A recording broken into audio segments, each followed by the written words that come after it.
Morning, everybody. Welcome to the TCPalm Editorial Board meeting to interview candidates for Florida House District 84.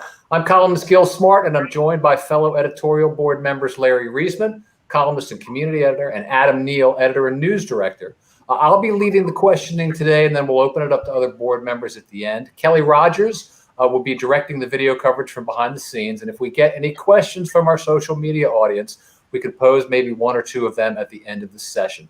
I want to thank our candidates, State Rep Delores Hogan Johnson and Dana Trabulsy, for being here today and for streamlining this process by completing their questionnaires ahead of time. Board members have reviewed those questionnaires, and you can do the same by going to tcpalm.com/elections, where you'll also find other stories, videos, and more information about the November 3rd election. At the conclusion of our session today, editorial board members will discuss possibly writing an editorial to recommend a candidate in this race. We've got several questions, and this might wind up being more of a conversation than just a simple Q&A. Our goal is to be completed in 45 minutes to an hour, and because of our time constraints, I'd like to ask the candidates to keep their answers concise and to be respectful of each other. We will start the questioning with the incumbent, Representative Hogan Johnson, and then we'll go to Dana, who can then have the first chance at the next question. COVID-19 has dominated the political landscape in Florida and throughout the nation, throughout the world for months now. This question is sort of a two-part question. First, grade the state's response. Give them a letter grade, A, B, C, D. Grade Florida's Governor DeSantis' response to this crisis, and talk about what, if you're elected, or in your case, reelected to the state house, what the legislature can do to help bring this pandemic to an end. A grade. And looking at all that has happened, I'm leaning toward an F for their response and the slowness of response to help our people. This has proven, it's uncovered how our unemployment system was broken from the beginning, and how our monies, the state money, was spent to pay for a rigged employment mechanism that would kick people out if they stayed on a page too long. The people of Florida deserve more, so an F. And what could you do? What can the legislature do to sort of, move the ball down the field here and improve the situation? Well, while we were in the midst, our caucus, our Democratic caucus, had asked for a special session. And I think there was some leaning toward that, but we were, of course, outvoted on that.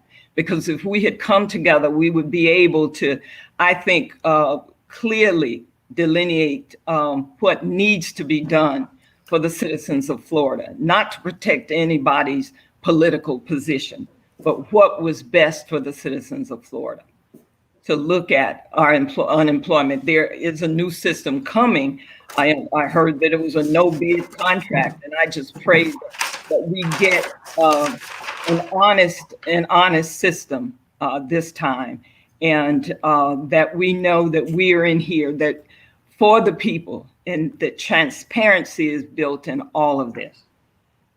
This COVID-19 has uncovered or made clearer the need for better medical coverage for our citizens. For years now, under the Republican umbrella, we've sent our tax dollars back to other states to care for their people when we needed to expand Medicaid. And now that those numbers have grown because of the job impact, and people have lost their jobs. Those who had insurance coverage don't have it anymore. So I pray that we look at in restoring that. People have had to use the emergency room at the hospital, but we need to look at what is best for our citizens, for their livelihood and for their health. Okay, very good. Thank you. Dana, give the state a grade. What if elected to the legislature, what can you do to help bring all this to a close? Okay, great. Good morning. And first of all, thank you for having me this morning. I appreciate the opportunity especially during what we're going to talk about right now, which is COVID, that we are to be able to do this remotely. So I would absolutely give Governor Ron DeSantis an A on his efforts throughout COVID. I would venture to say that on New Year's Eve in 2020, we ever would have thought that this would be what we were seeing this year. So we have been completely devastated and blindsided by something that we didn't expect at all. And in the shadows of that, I think that Governor DeSantis has done a great job. I think that he has been very responsive. I think that he has taken some extreme measures that have proven to be helpful. One of those would be keeping, as hard as it is in nursing homes and knowing that your loved ones are in a nursing home, to understand that you have to be distanced and contain and isolate in order to heal and not spread the virus. I think that was a very hard decision, but I think it was a very proactive and responsive position that he took. I mean, my stepdaughter just had a baby 3 days ago, and only she and her husband were allowed to be at the hospital. And that was heartbreaking for us because we've been there for the other births, other 3 births of our grandchildren. And so it was really hard to know that they were alone and we just had to wait by the phone and hear the news. And, but we know that that was for the greater good. And I think that that's what Governor DeSantis has done. And I will continue to support his efforts. I think we've done a lot of great work locally and through the state with initiatives through our EDC, such as Recover St. Lucie and the CARES Act. I think we're tackling this issue as best as we can day by day. And I hope in the coming months that we'll be able to look back and have taken good notes and be more prepared for something that will come along in the future. Okay, very good. We'll start, Dana, get first crack at this next question. Politico reported this past week that Florida's got some fiscal issues, projecting that by the start of the next budget year, July 2021, the state could be facing a $2.7 billion shortfall. What does the legislature, what does the state need to do to fill this gap? And should higher taxes be on the table? Well, first of all, I'll answer that by saying no, higher taxes should not be on the table. I know that we're going to have to go into maybe a special session, and we're going to have to look at our budget, and we're going to have to rebalance that budget. And I would look at it like I do in my own home. So COVID has brought, I think, everybody into a new reality that we don't need everything that we have, and we can certainly cut back in certain areas.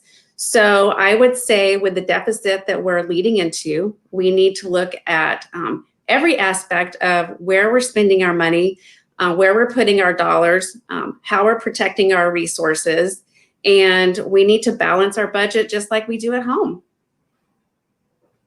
Okay. Representative Hogan Johnson, Florida's got some financial problems, a potential $2.7 billion shortfall. What does the state need to do to address that? Thank you. What the state needs to do is look clearly at every item that has come forward. We have funded things that shouldn't have been funded. So we need to, just with a fine-tooth comb, go back through the budget and get the monies that we need. I'm not supporting higher taxes, but we need to make sure. I think this was a wake-up call because we had a pretty good we were on pretty good financial setting, and of course COVID. And this has made us demanded that we look at our financial wish lists as they go about, with our appropriations chair in the House and the Senate and each of the committees. Look very closely at the things that we can chip away at or readjust, reappropriate the things that we need that would not jeopardize our health and our safety. Okay, thank you very much. Rep. Hogan Johnson, you get first crack at this one. Police reform is a hot topic around the country for obvious reasons. What can or should the legislature do to encourage police reform in Florida, to foster better relationships between law enforcement and the communities that they police, to make sure that the situations that resulted in outcry and demonstrations in other cities don't occur here or are less likely to occur in Florida?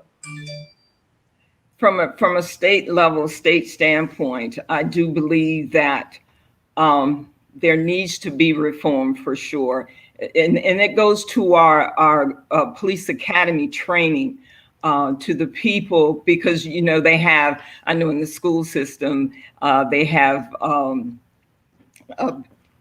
relearning and refreshing of best practices.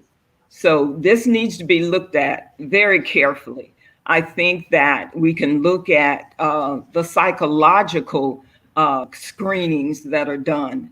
I've been witness to some police officers who are fantastic law enforcement, and I've witnessed those who have not been. And it gets down to being able to identify, first of all, the good leadership, and they would endure or engender the kind of best practices within their departments. The sheriff, the police chief of Port St. Lucie and the Fort Pierce, a good, strong working relationship between them. What are their best practices? What's happening with their officers? Because they must be aware. A lot of times police officers have gone into situations, and we've heard it on the news, they have to become social workers and stuff. So there has to be, and part of this reform, that people should be brought to the table who have skills and who can help families. Because that's, police officers are sworn to protect and to serve. And they need all the help that they can. They need to know the resources so that they can enforce the laws, because we're going to always have people who break the laws. But let's have trained personnel who are ready psychologically to handle this new day. People with mental illnesses, we have so many. So I think in community relationships, that we work with ministers, community leaders, coming together, and what do you see? And how can we better ourselves? So retraining, and definitely a psychological component, needs to be put together. Okay, thank you. Dana, police reform. What do we need? How do we get there? Thank you for asking this question. I think it's a really important question, and there's been an undercurrent in our society in regards to our police forces across America. And I would just like to say, if you're asking the question, do I think that we should defund our police departments? I absolutely do not think that we should defund our police departments. Do I think that there needs to be transparency? 100%. I think that that is above all. I think we also need to have accountability in leadership. I believe that when we have, when there is a complaint or there is an issue at hand, I think it would be responsible to have a third-party review panel so that there is no bias in the outcome of the situation. And I also think it would be a great idea, and I will agree with Ms. Johnson that training is everything. And we need to keep retraining our police officers, just like we do. We have to retrain in every skill set that we have, because things change sometimes on a daily basis. And as we've seen in current months, things are changing on a daily basis. So training is so important. I think it would be important in our climate today that we probably introduce some type of implicit bias training within our police force, so that we can be sensitive to everyone's needs and where we come from and what we're all about, and how we can be better stewards to one another and understand that. I also talked to someone the other day when I was out knocking on doors, and he explained to me that as he is a guard, a security guard, and he said that there is training that is available to police officers to be able to properly handle a situation with someone who is disabled, or maybe has autism or some other type of exceptional learning disability. And our police officers, it's available to our police officers locally, but is not required. And that is one thing that I do think should be required. We are a diverse community, we are a diverse country, and our police officers should have all the tools in their toolbox ready to go to work every single day. Okay, good, thank you. Dana, this one, you got first crack at this one. I want to talk about the Indian River Lagoon, which is a perpetual issue in this district throughout our community. Things have actually been pretty good the last couple of years, but our sister paper, Florida Today, is reporting today that in the northern lagoon around the Banana River, the lagoon has turned pea soup green. What are we going to do about the lagoon? What would you do as a member of the legislature to fix the problem? Again, another great question, because as you know, our water is so vital in so many aspects. We have the most rich estuary, vital to our tourism. It's vital to our economy. It's just, you know, we're in Florida. We love our water and we need to take care of it. And you're right. In the last couple of years, we've been very fortunate not to have any huge blooms. And that's discerning news that what you reported about Florida Today and north of the river. So it took us a long time to get here, right? It took us over 100 years to get where we are today. And we've done some great work. We've done great work with the Kissimmee River Restoration Project. We've done great work with our reservoirs and the Central Everglades Restoration Project. So even just educating our public, I think it's important that we, at any time possible, make sure that we're converting our septic systems to sewer. I think that is a #1 issue that we need. You're speaking specifically north of the lake right now. So I can tell you that water runs into Lake 5 times faster than we can release it. And I am in favor of ASR wells, which is a well system that is by and large, it would be a fiscally responsible way to spend our money. And by implementing these ASR wells, the water would flow into the wells. It would be cleaned as it's going in, and it would be held until we needed to release it. And then it would be cleaned when we need to release the water. So particularly with the situation that you spoke about just now, I think that would be an effective solution.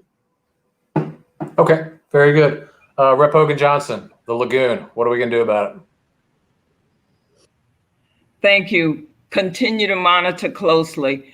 As y'all are aware, with my background in history, dealing with the Indian River Lagoon, the most biodiverse estuary in North America, has been degraded over the years. It's 156 miles starting at Ponce Inlet in Volusia County. Banana River has had, over the years, have been very problematic.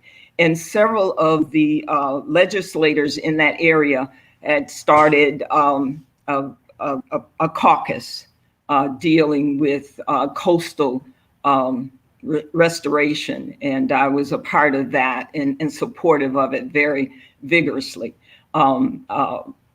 Dana just touched on a thing regarding septic to sewer.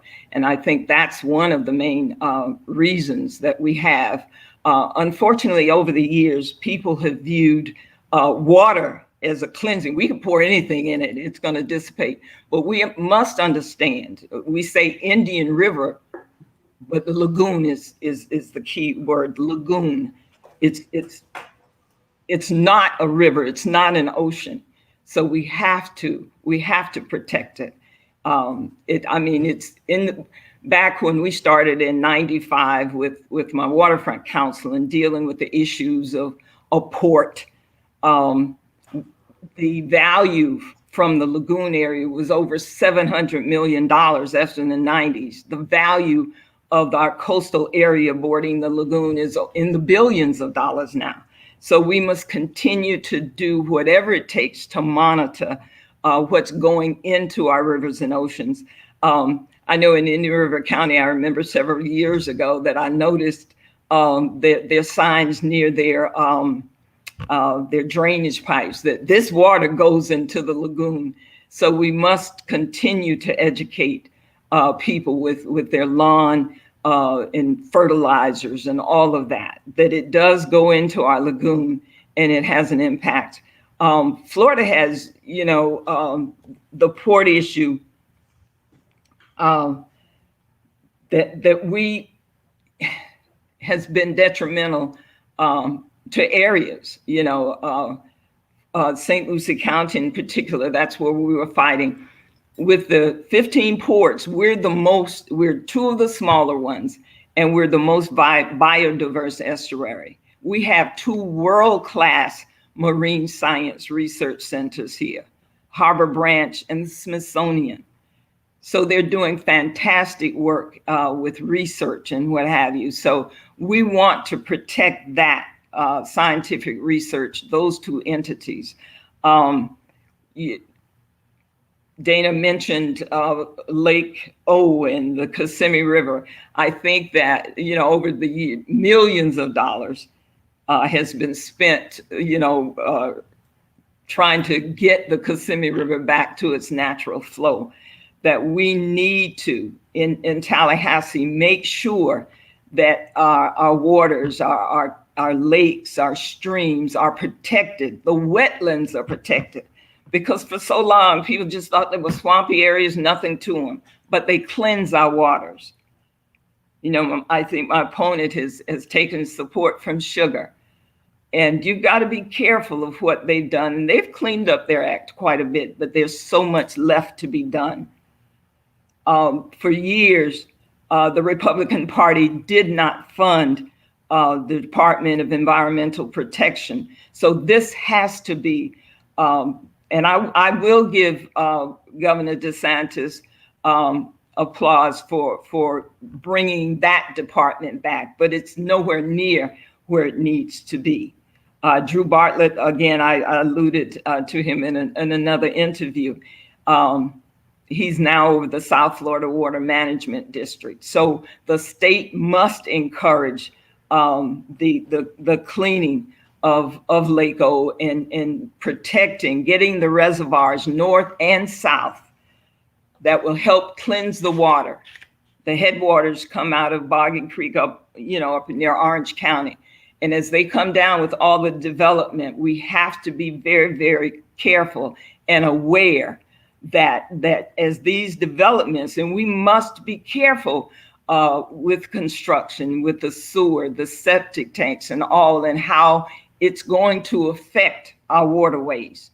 So the state needs to make sure that those reservoirs are done and the Everglades are restored. Be careful of the encroachment into the river of grass. These are areas, wetland areas are key and important, and the people need to understand. So many are. I'm so proud of the people of Florida who are taking to heart that we must be stewards of what we have left. Florida is a beautiful state, but it's a fragile state, and we must be careful of how we treat what we have left. So we must have clean water and air again and land. So we must be careful, and the state can lead that in making sure that all of St. John's, all of the water management districts work with educating, work with the environmental groups to help, pass the word and educate people how valuable just keeping their lawns and being careful about the nutrients they use on their lawns, where that water is going. In St. Lucie County, again, I'm just so proud. Over the years, our county commissioners have bought lands onto the with access to our oceans and our water, and they've established boat launches. You can go almost in any area in this county and find trucks and, with boat hitches from all over the nation and all over the state, because they know what St. Lucie County has to offer and the entrance out into the ocean. So we must protect all of this. I'm just so pleased when I hear people say, man, you guys have all these open access to the beaches, and those who live in the county who've not gone down A1A to see all the accesses, free accesses. And this is what people who come out of state and come to our county and our cities look at and are marveled at how we're working toward keeping and restoring and being good stewards over what we have. So the state can take the lead by encouraging sound water management practices all over. And they're doing that. I do sit on the Ag and Natural Resources Committee. And if I'm returned again, I will continue to push. So I love it when companies and entities come forward with better practices and monitoring of what we have. Okay, very good. Rep. Hogan Johnson, we'll stick with you for the next question here. I want to talk about the port in Fort Pierce. Obviously, Fort Pierce is the heart of your district, and it's a huge project there going on at the port. We spoke yesterday with various candidates for county commission, and this was one of the topics that came up, the status of the project, the fact that I guess there have been some snags. What can the state do, or what can you do as the area's representative to help this project succeed? One of the things that we did, when we formed the St. Lucie Waterfront Council, again, this port area is one of the two smallest ports in the state of Florida. And we have always said, and I will continue to say, that this can never be a major port by its size alone, and by the contiguous ports, Port of Miami, Port Everglades and Fort Lauderdale, and to a limited degree, West Palm, but to the north of us, the 3,300 acres at Port Canaveral, and of course, Jacksonville. So we can never we'll get some rust buckets or whatever. So as we were going and fighting for the life of the lagoon, there was a portion of that port area that was assigned to cargo, and we never fought against that. But as we talked back and forth and had charrettes and listened to the people, and they listened to us, we came up with a compromise, and that was that we would support industry that was both ecologically and economically sustainable. And as we did our research, we found that the mega yacht industry, retrofitting mega yachts, was very, very profitable. And it took years, because we were involved in this since 1994. And under different administrations, different commissioners, county and city, to see that our district, our port here, and the fact that we had two world-class marine science research centers right here, that they were worthy of our protecting the area and the quality of life here again. And we must continue, and the state must continue to encourage. I would like to see the current tenant there succeed, but I want them to be honest in their dealings. I want, the county went into a $25 million buy of the Dean King property. So we have a debt to pay on that. So I want to make sure, and when this contract was entered, it was to be a partnership, that the entity, the business entity there and the county would be in partnership with certain things.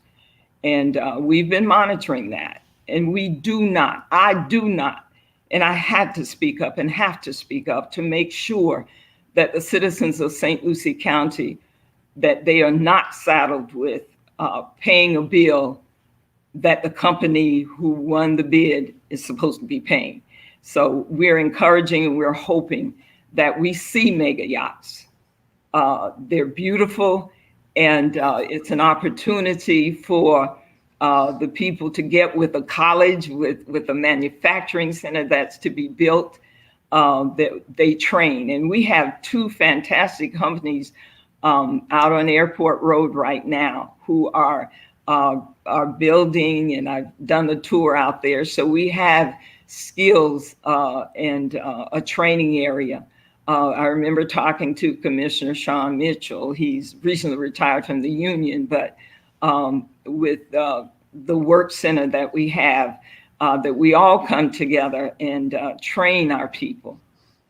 Everybody can go to college, I say that, because it doesn't have to be the academic road, but it can be the vocational training to do the work that is here and can be here by a trained workforce. So the state and the county and the city working together for a good industry that, again, is ecologically and economically sustainable. Okay, good. Dana, let's talk about the port.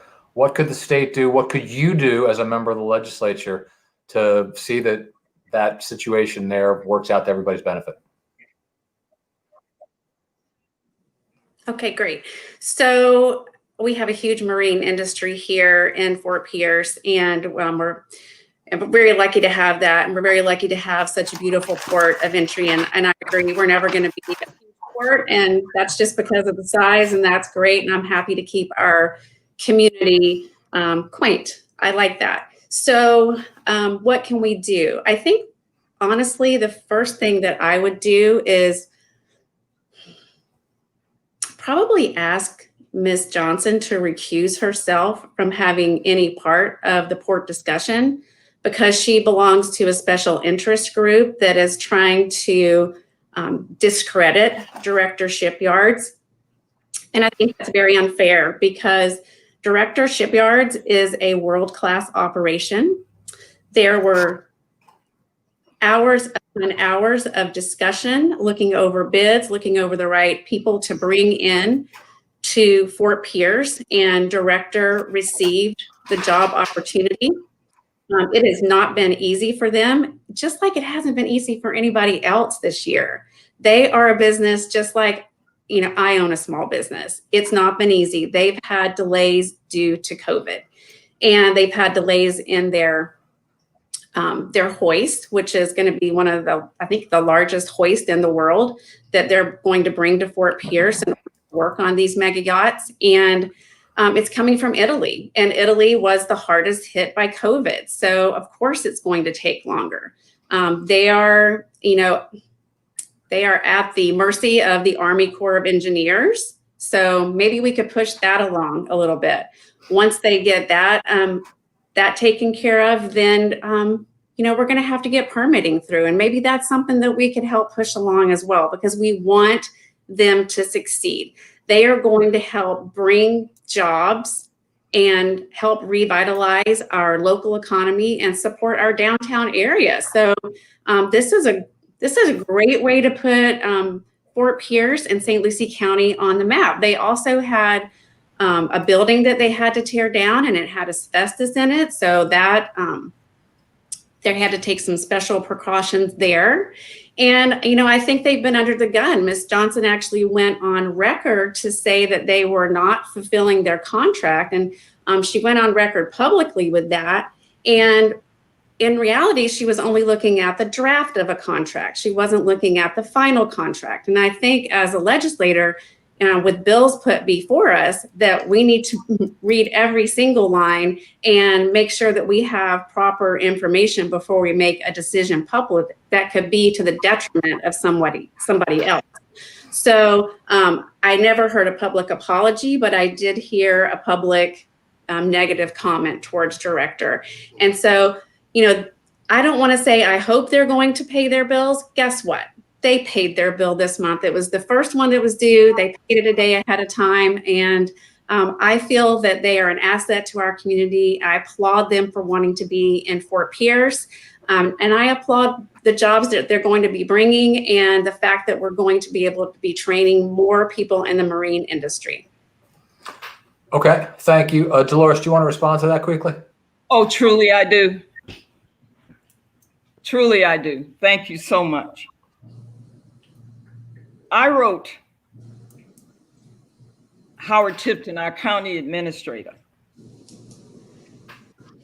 and talked about my concerns. I should never have to recuse myself from being a concerned citizen of St. Lucie County. We've been at the forefront discussing this. I would love for a director to be successful. I want them to be successful. Touching on the contract, yes, I was reading a draft. We were not told when we had that, but in that draft, it said that they would do certain things at a certain time. And of course, chief among them was paying the rent. And we were so glad. We were so glad. I was there when Justin Beard got up and said that that was happening. And I remember when the commissioners asked Mr. Tipton, did that happen? And he confirmed. So that's a good thing. But looking at that, when we looked at the final draft, where the draft said they would do certain things, the new contract opens up the door for them to prolong situations as long as they can. And that was not in the best interest of our county. When you're working on a contract, you should have definite things that they're doing and definite time frames. That draft showed, and that's what our argument started on, that they make sure that they uphold and stick to the things that they said that they were going to do. Then of course we get presented, because we asked, was that brought out when this final draft or the final contract was brought out? Were the commissioners, was it made a point to the commissioners? Well, commissioners, we changed this particular item where we had a structured time frame for this company to do thus and so. Well, we've inserted this wording that opens the door on the time frame, meaning they could drag this out forever. That was never emphasized. It was never emphasized. And again, my concern is that the citizens of St. Lucie County are represented well. We want, you know, the mega yacht, they touted themselves. There were about 500 RFQs that went out, and we had 2. The company that was there, or the other bidder, was downplayed and talked about, oh, they weren't sure of how they were going to advertise. They had mega yachts here. Director got the bid, and all we're saying is just do the work, and within a time frame, be that partner that Mr. Tipton and the commissioners have talked about. Be that equal partner in all of this. She mentioned about the hoist in Italy. The work at the port and at this marine company, I bet you dollars to donuts, work never stopped there. Yes, Italy was hard hit, but work never stopped. So we gave 3 or 4 months. That's fine. There's a portion in the contract that talks about force de jour, dealing with, things that happen that are out of our control to happen. So we'll give them that. We have no problem with that. But those who worked in mega yachts know that there is a lift that can be a belt lift that can be used in the interim. My thing is, to say I need to recuse myself. I want this company to work. I want this company to be a good financial partner and to put the product that it said it was going to do, mega yachts. Not talking about big sailboats and catamarans, although they have huge, entities or products in that realm. But I am concerned about, our county putting our citizens in a bind. And I know each and every commissioner, and I've talked to them.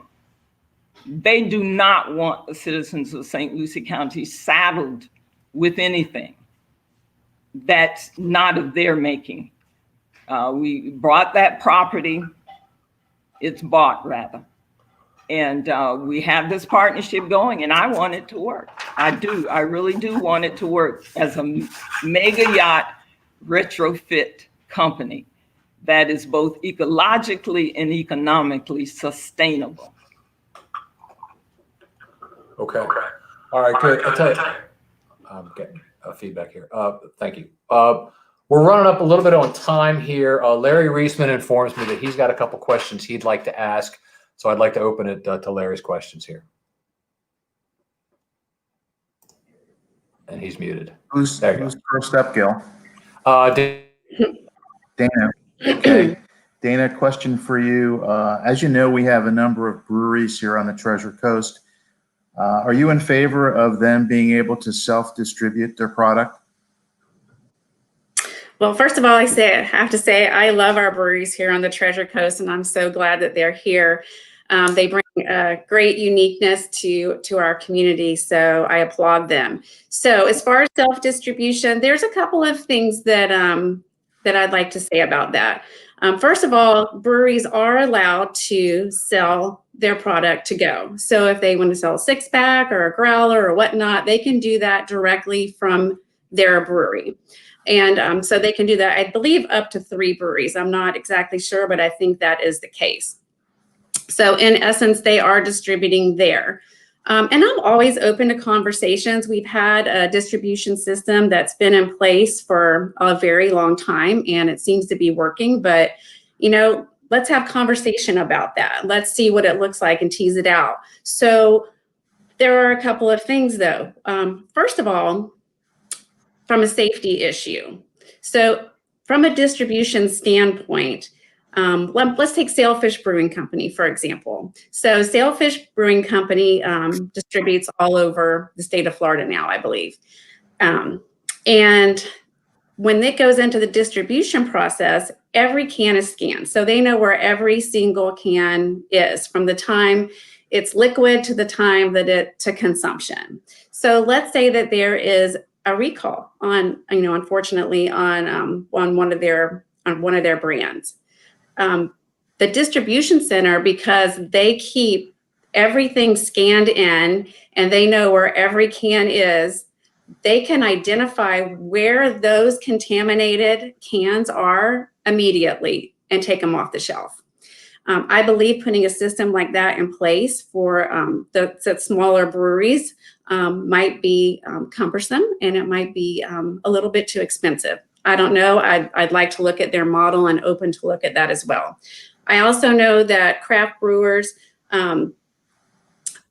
depend on the distributors to, when they're installing draft beer, they actually take the responsibility of cleaning the lines. So cleaning the lines is a health issue. We want to make sure we have clean lines with no bacteria. So now are the craft brewers going to go into each retail establishment and clean the lines for their draft beer that they're bringing in. And third, and I almost want to say most importantly, I would think that we have to look at it from the standpoint of a retailer and on a larger scale.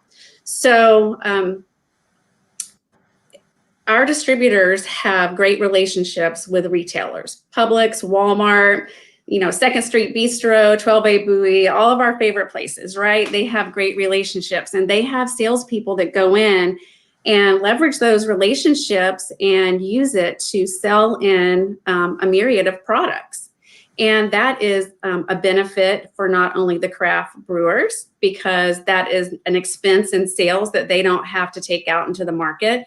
It's also very beneficial to the retailer, because can you imagine with let's just think of the 8 closest local craft brewers in our neighborhood.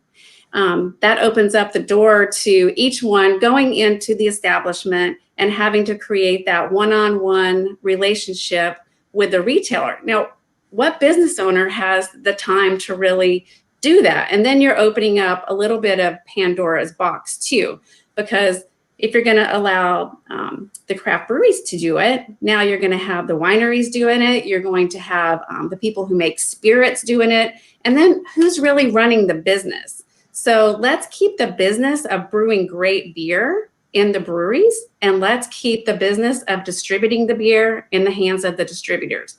Again, with that being said, I'm always open to conversation. I'm open to new ideas, and I hope the craft brewers will come knock on my door when I'm in Tallahassee, because I'm happy to listen. Thank you. Representative Hogan Johnson. Oh, that was a great commercial for her husband's business for Southern Eagle. I talked with Mr. Bush and Mr. Trabulsy in my Tallahassee office regarding a bill that would have been injurious to a certain extent to their business. And they told me about their partnership with Ala Mirada, that they've gotten that company in Publix in different areas. I have taken time to talk with some of the local breweries here in St. Lucie County, have talked to Halsey Bashir's office and one of his key persons, because Mr. Bashir was going on a tour of the small businesses. Because, you know, when bars and what have you were closed down, it impacted greatly on these small businesses. So with breweries, I think that they, under the right supervision, the laws and the rules, they can be worked with. And I think the larger breweries, and just like Bush did with Ala Mirada, just partnerships where they can get their beers distributed, but use, I guess, a process that's going to be fair and equitable to all of them. We have some fantastic breweries and wineries. They should be taken into account, listened to, because with one of the things that Mr. Bashir was going to do is take, a tour. And I urged them to come to St. Lucie County, because we had several breweries and a winery here too to look at. In talking with the small brewers in the shutdown and how COVID had affected them, they wanted to be heard and to be equally treated. They're small. I mean, they can't compare with the bigger distributors, but there needs to be an area that they can expand and grow. They're small businesses, so some of them do not desire to compete, but they just want a level playing field, and the state should be supportive of that is on all levels. Thank you. I just have one more question. We'll start with Representative Hogan Johnson. I'm just looking for three things, no explanations, but just very quickly, because we don't have a lot of time. Mm-hmm. Things in the budget that you would cut. You were cut off first. Okay, I'm just looking for three things in the budget that you would cut without any explanation. Funding for roads to nowhere. Funding to entities that will not benefit the citizens of the state of Florida and not have accountability to the citizens of the state of Florida. Funding cut to charter schools to a certain level. Thank you. Dana, three things you would cut. That is a tough question, and I'm going to answer that honestly and say that I don't know, because I need to look at every line item, and I need to look where we are overspending and where money can be spent better. And I don't want to just throw out 3 random places that I would cut money without looking further into it. I would probably say that I would not cut money for charter schools, because I think our education system is so important. Everything begins with a good education, and I believe that our families and our children need choice. But that being said, I don't know. I would have to look at it further and make an educated and not off-the-cuff answer for you. Thank you. That's all I have, Gil. Okay, good. We're running short on time here, so I'd like to offer the candidates one last opportunity here. If there's something that you wanted to talk about that we did not get to, if you just want to make a closing statement, that's fine. And let's start with Okay, Dana. great. Thank you again for having me on here today. I really appreciate it. It's been a great exercise, and it's been a great conversation, and I appreciate that. Again, I'd like to say that, this has been an unprecedented year, and it's probably going to be an unprecedented election. And I am uniquely qualified to be state representative for District House 84. I come to the table as a small businesswoman who can bring common sense values to our area. I do want to keep taxes low on our working families and seniors. I think it's important that we invest in our schools and our children and continue to work to protect our unique environment and waterways. We have a beautiful state. We are resilient. We are going to come back stronger than ever. The first question you asked me today was, how would I grade Governor DeSantis? And I gave him an A. And I stand by that. And in school, Ms. Johnson was a school teacher, and I want to say I applaud you for being a school teacher. It's one of the hardest jobs that there is. I appreciate it. My daughter is a school teacher, and both of my sister-in-laws work in education, so I know the challenges that you face every day. But at the end of the day, when you're in school, it's your grade that counts, and that's how you get moved forward. And if I had to give Ms. Johnson a grade, my grade would be F, but that's my personal opinion, but it's not just my personal opinion. Ms. Johnson has been giving an F by the Florida Chamber of Commerce, highly regarded. The National Federation of Independent Businesses graded Ms. Johnson as an F, and the American Federation for Prosperity gave her a D. So I do not see how Ms. Johnson could advance to a next term with a failing grade. The thing is, I can guarantee you, I can do better than F. Thank you. Okay. Representative Hogan Johnson, closing statement. Anything else you want to talk about? Well, I first of all want to know what chamber report she looked at. We can compare, because I got an 83 from Florida on several issues, and where I was marked down was my stance on taking education's money and putting it toward charters. So I know I got consistent things on that in the negative. Our governor has started doing some things right, but this started way before it got to the point of so many people's lives being taken away by this COVID event. He has, like, too little, too late. We were doing well in suppressing with the distancing and with the mask wearing. And then he was told by the leadership on high, open up the states. We got to get it going. And we started spiking. That leadership was not the best for Florida. That's why I gave him the grade I gave to him. I am working for every citizen in St. Lucie County and an extension of that for the state of Florida, looking at healthcare issues, education, the environment, for jobs. We need an educated state continually. The college, all colleges that have viable training programs for its citizens need to be funded, not because of their own little quirks that we're not going to give this college that, or we're not going to give that university that. But we must.